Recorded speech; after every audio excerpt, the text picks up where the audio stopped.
November 22, 1718. Ocracoke Inlet, North Carolina. A thick fog rolls over the water. Two ships crash together in the early morning light.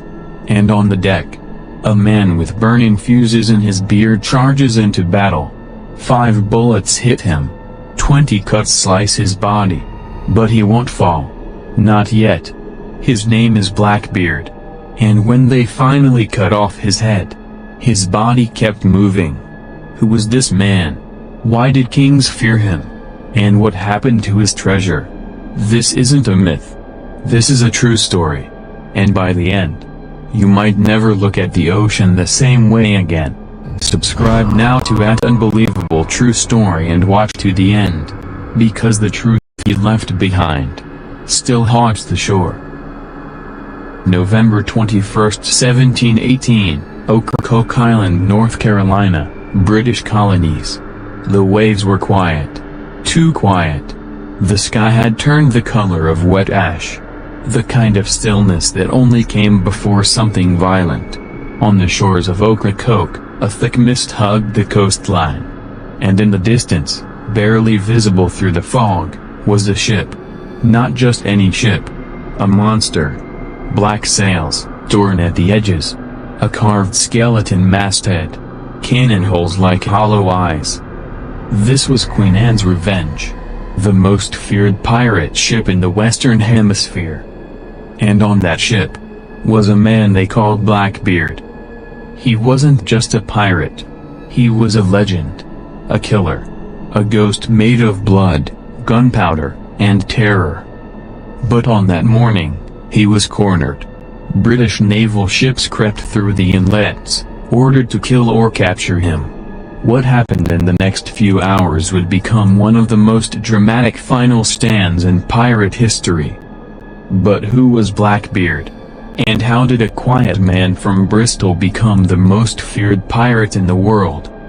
Was he a savage beast driven by greed? Or something more tragic? A man shaped by war, betrayal, and desperation? And when the British found him, why did they go so far beyond justice? This is not just a pirate tale. This is a real story. And the truth it hides is darker than myth. Long before the name Blackbeard struck fear across the seas, he was just Edward Deach. Born around 1680 in Bristol, England, Edward grew up in a working-class neighborhood full of dock workers, tradesmen, and sea captains. The city was loud with clanging bells, swearing sailors, and the stink of dead fish. His father was a merchant seaman, often gone for months at a time. His mother was quiet, worn down. Edward was her shadow, watching as she scraped meals together while the dockmaster shouted in the streets. By 12, Edward had seen more violence than most grown men. Bar fights, child beatings, bodies fished from the River Avon. It was all part of life in Bristol. But he wasn't wild. In fact, those who knew him said he was quiet. He read books, studied maps, spoke in full sentences when most boys just cursed. Still, something inside him burned. And need to be bigger than the poverty he was born into.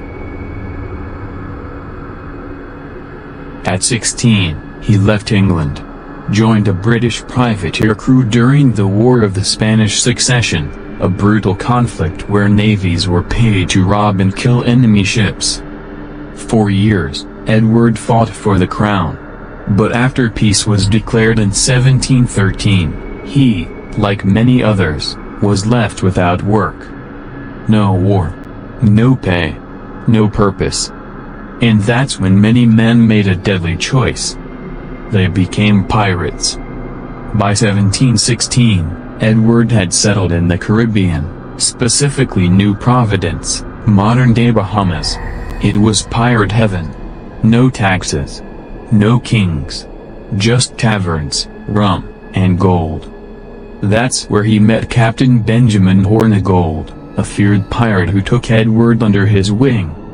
Edward learned quickly how to raid ships without sinking them, how to use fear instead of blood, how to fly false flags, board with speed, and leave no witnesses. But it wasn't until 1717 that Edward truly became Blackbeard. That year, Hornigold gave him a captured French ship, a massive war vessel that Edward renamed Queen Anne's Revenge. He reinforced it with 40 cannons, gathered a crew of over 300 men, and then, slowly, started transforming himself. He braided his beard into thick black coils, tied lit fuses into his hair during battles so smoke would rise from his head. He strapped 6 pistols across his chest and wore a dark velvet coat streaked with crimson. Sailors whispered that he was a demon, that he drank blood, that he could not die. But in truth, Blackbeard rarely killed. He used terror as a tool. Ships surrendered without a fight. In May 1718, Blackbeard made his boldest move yet. He sailed to Charleston, South Carolina, then one of the richest ports in the colonies, and blockaded it for an entire week. He held the city hostage, stopping every ship that came in or out. He demanded a chest of medicine in exchange for peace, no gold, no treasure, just quinine and opiates. Why? Because disease had broken out on his ship. He cared for his men. He wanted them to live. That's not the pirate legend they tell in books, but it's real. Documented. Still, the act was seen as too far, too public. The British Crown had had enough. They put out a bounty, and Governor Alexander Spotswood of Virginia sent 2 warships to hunt him down, led by Lieutenant Robert Maynard. By November 1718, Blackbeard had docked at Ocracoke Island, possibly planning to retire or settle. He even sought a pardon, married a local woman, tried to blend in. But Maynard was coming. 2 sloops, light and fast, quietly entered the inlet. They had no cannons, just muskets, swords, and grit. They waited until dawn.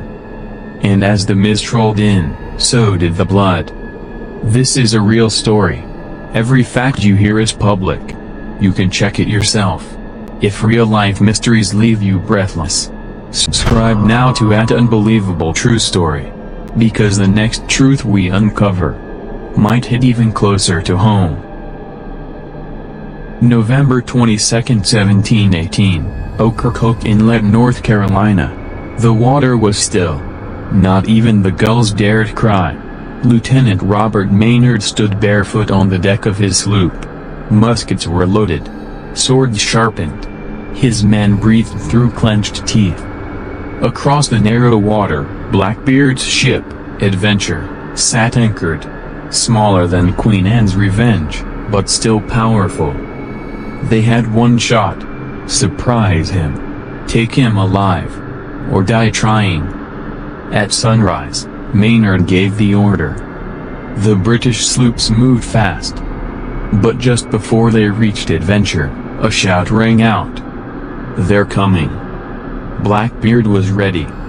He fired his cannons straight into Maynard's lead ship, Ranger, shredding it. Screams echoed across the inlet. But Maynard didn't stop. His second sloop dodged and rammed straight into Blackbeard's. Grappling hooks flew. The battle had begun. Maynard's crew was nearly overwhelmed. Blackbeard's pirates outnumbered them and fought like wolves. Blood sprayed the deck. Muskets cracked. Blades clashed against wood and bone. But Maynard had a trick. Before boarding, he had hidden most of his men below deck. Now, as Blackbeard's pirates swarmed aboard, Maynard gave the signal. His men burst out like a trap, dozens of soldiers pouring from the hold. It became chaos. Steel against steel. Men screaming. The deck slick with blood. And in the middle of it, Blackbeard. Towering. Smoke in his beard. Sword in one hand, pistol in the other. He fought like he was possessed. He slashed at Maynard. The two men circled, blades flashing. Blackbeard fired. Missed. Maynard lunged. Missed again. Then, one of Maynard's men stabbed Blackbeard in the side. But he didn't fall. He kept fighting. Then another slash, his neck. Still he stood. It took 5 musket balls and over 20 sword wounds to bring him down. When he finally collapsed, he fell to his knees, then face first onto the blood-stained deck. Blackbeard was dead. But the horror wasn't over. To prove the kill, Maynard cut off Blackbeard's head. He hung it from the bow of his ship. Then he threw the pirate's body overboard. Legend says the body floated around the ship 3 full times before sinking, as if his spirit refused to die. The British sailed back to Virginia, where Blackbeard's head was mounted on a pole at the entrance to Hampton River. A warning to all, this is what happens to pirates. But the deeper truth is darker. What many don't know is that Blackbeard had already accepted a royal pardon. Months earlier, he'd met with Governor Charles Eden of North Carolina. He surrendered, promised to retire, and was pardoned. He even married, bought land, started over. But politics turned against him. Governor Spotswood of Virginia hated pirates, and he wanted Eden gone. So, without permission, he sent men into another colony, killed a pardoned man, and tried to cover it all up. Was it justice? Or assassination? No court. No trial. Just blood. For centuries, locals have claimed that on misty mornings, you can still hear him. Footsteps on an empty deck. A deep voice humming old sea shanties. Chains rattling below the surface. And once in a while, near Teach's Hole, bubbles rise from the inlet, like something down there is still breathing. They say the sea never gave back his soul. Edward Teach, Blackbeard, was more than a monster. He was a man made by war, used by governments, and killed without mercy. He tried to leave the life, but the world wouldn't let him. And today, his headless ghost still drifts through the fog. Have you heard this story before? Was Blackbeard a villain? Or a victim of empire? If you're drawn to real stories that stay with you, subscribe now to @Unbelievable True Story. Because every week, we reveal the darkest truths hidden in plain sight. In the quiet Caribbean harbor of Nassau, sometime around 1716, a battered ship pulled into port. Its sails were torn, its hull scarred by cannon fire, and on the quarterdeck stood a man with wild eyes and a long black beard braided with red ribbons. He wore a wide-brimmed hat with slow-burning fuses tucked into the sides, trailing smoke like a beast breathing fire. The man introduced himself not as Edward Teach, but as Blackbeard. And on that day, a legend walked into history.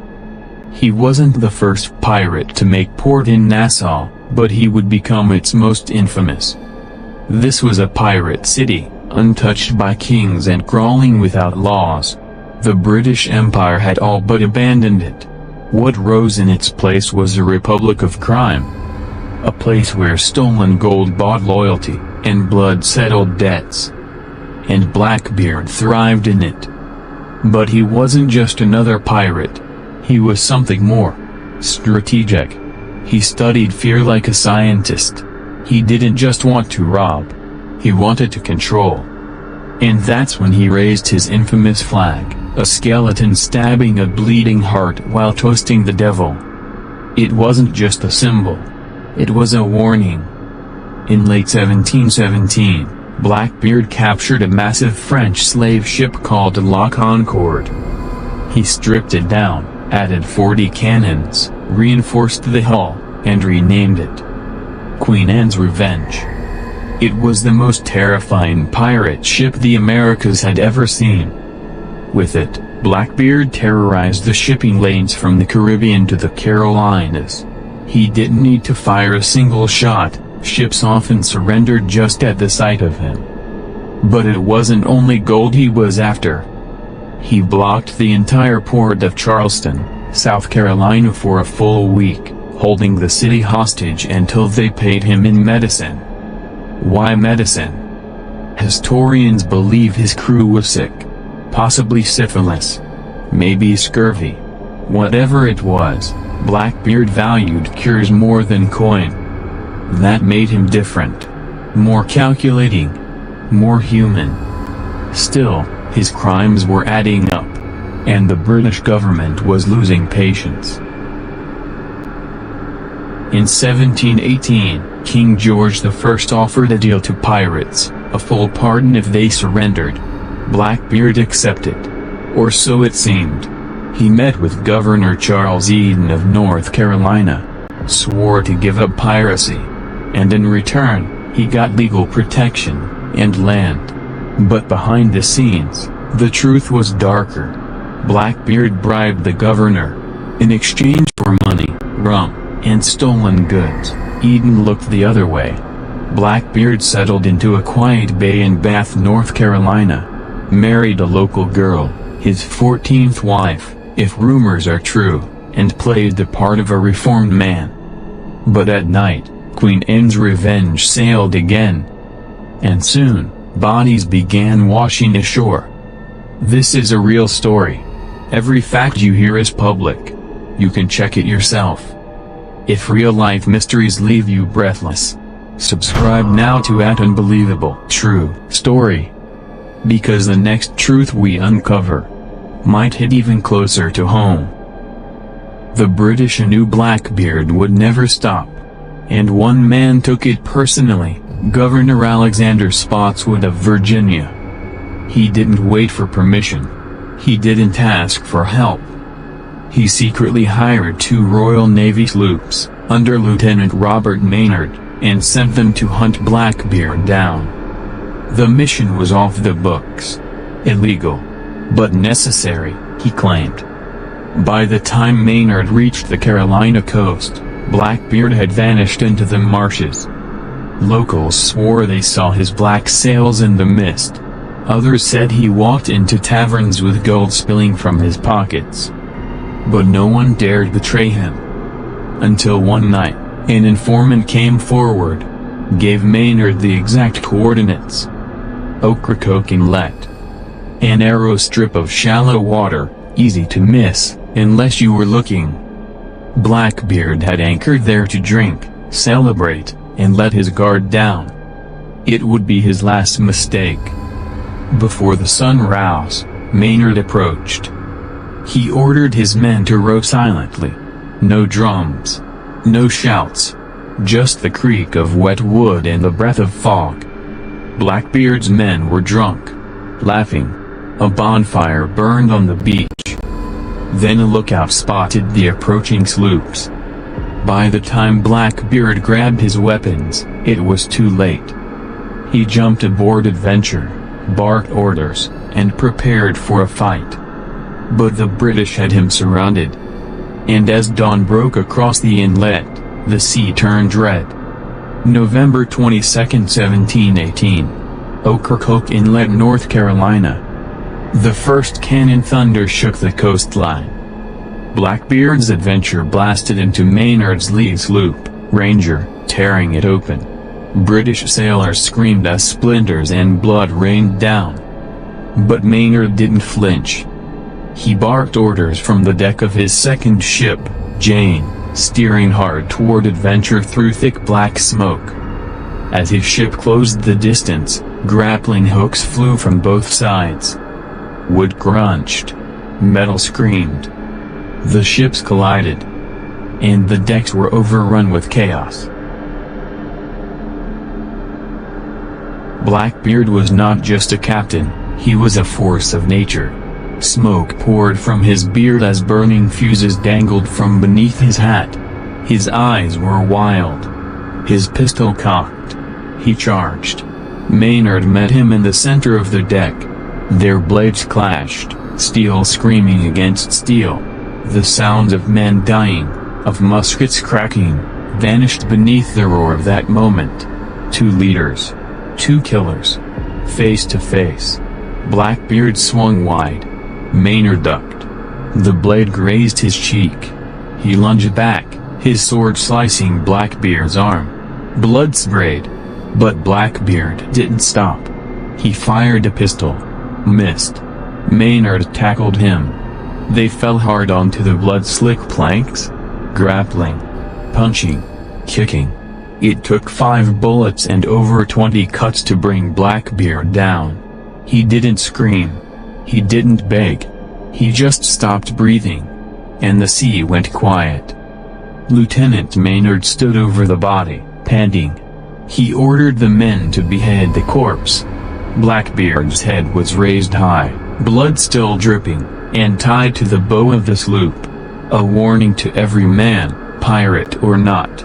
The rest of the body was thrown into the sea. But then, something strange happened. The legend says the headless body floated around the ship 3 full times before sinking, almost as if the sea itself refused to take him. They say the water chilled. The wind fell still. And for a moment, even the men stopped cheering. When Maynard sailed back to Virginia, he brought Blackbeard's head to Governor Spotswood. The reward was paid. The mission deemed a success. But questions swirled. Was it legal? Spotswood had no authority in North Carolina. His raid violated every protocol of colonial law. And worse, some accused him of keeping Blackbeard's treasure for himself. When officials examined the seized goods, something didn't add up. The ship's logs listed gold, jewels, even rare spices. But none of that was reported in the final manifest. Had Spotswood, the law itself, become a pirate in the end? Despite hundreds of searches over the years, Blackbeard's legendary treasure has never been found. Some believe it was buried along the Carolina coast. Others think it lies at the bottom of the ocean, lost when Queen Anne's Revenge ran aground. Still others say there never was a treasure. That the real gold was fear, control, power. Because Blackbeard didn't just steal from ships, he stole from empires. And what they hated most was not the man himself, but what he represented. A world where fear beat law. Where chaos ruled over kings. Where a man with no title, no army, no crown, could bring entire colonies to their knees. This is not fiction. Every detail is part of a real case that you can verify yourself. The dates. The names. The betrayals. The body count. Blackbeard lived. He killed. He died. And still, centuries later, his ghost sails on. Today, in Ocracoke, some say his spirit lingers. Fishermen swear they've seen a bearded man walking the shore before storms. Campers hear footsteps and feel icy winds on windless nights. In Bath, North Carolina, where he once lived, locals say his house is cursed. Doors slam shut. Candles relight themselves. Whispers echo in empty rooms. Some believe he's still searching, for his treasure, for revenge, or for the head they took. And maybe, just maybe, for justice. Have you heard this story before? Do you believe Blackbeard was a monster? Or a man made into one? If you're drawn to real stories that stay with you, subscribe now to @Unbelievable True Story. Because every week, we reveal the darkest truths hidden in plain sight. For over 270 years, the remains of Blackbeard's ship, Queen Anne's Revenge, were lost to time. Then, in 1996, off the coast of Beaufort, North Carolina, divers found something. Buried beneath centuries of sediment was the wreck of a massive wooden vessel, armed with over 40 cannons. Inside were anchor chains, medicine bottles, silver coins, and personal belongings, some engraved with French symbols, linking it directly to La Concorde, the ship Blackbeard had captured and renamed. It was Queen Anne's revenge. Piece by piece, the wreck was raised. And with it, the bones of a legend. Historians, archaeologists, and storytellers descended on the site.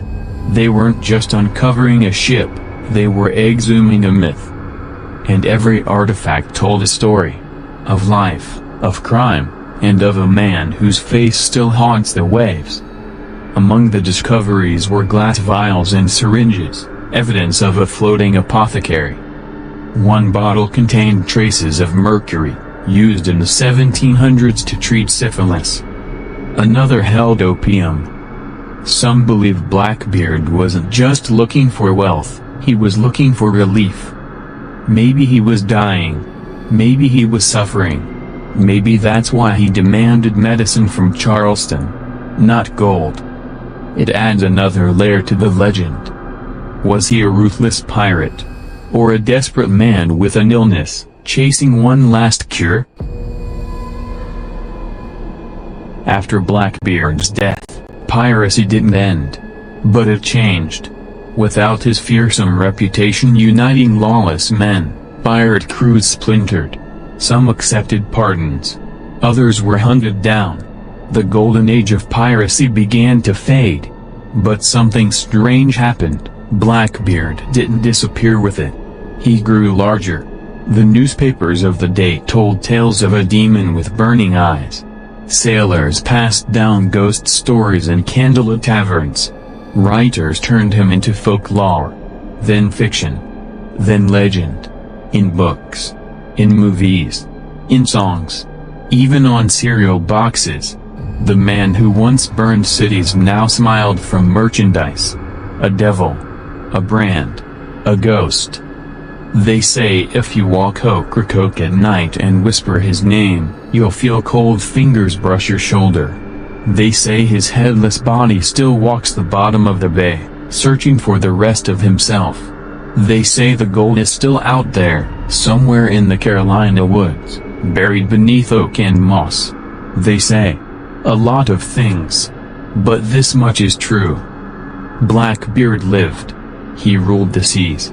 He died violently. And the Empire feared him. Because Blackbeard wasn't just a pirate. He was a mirror. He showed the world what happens when one man rejects kings, gods, and rules, and builds his own legend instead. In the end, Blackbeard wasn't the richest pirate. He didn't live the longest. But he understood fear. He built a persona so terrifying, so unforgettable, that 3 centuries later, we still say his name. Why?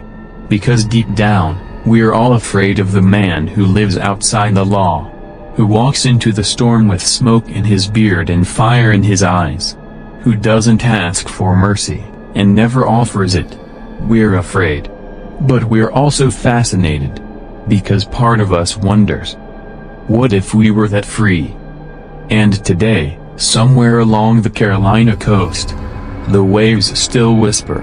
And the ghost of a man once called Edward Deach may still be listening. Have you heard this story before?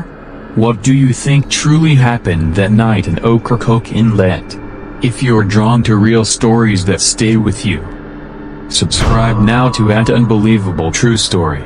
Because every week, we reveal the darkest truths hidden in plain sight.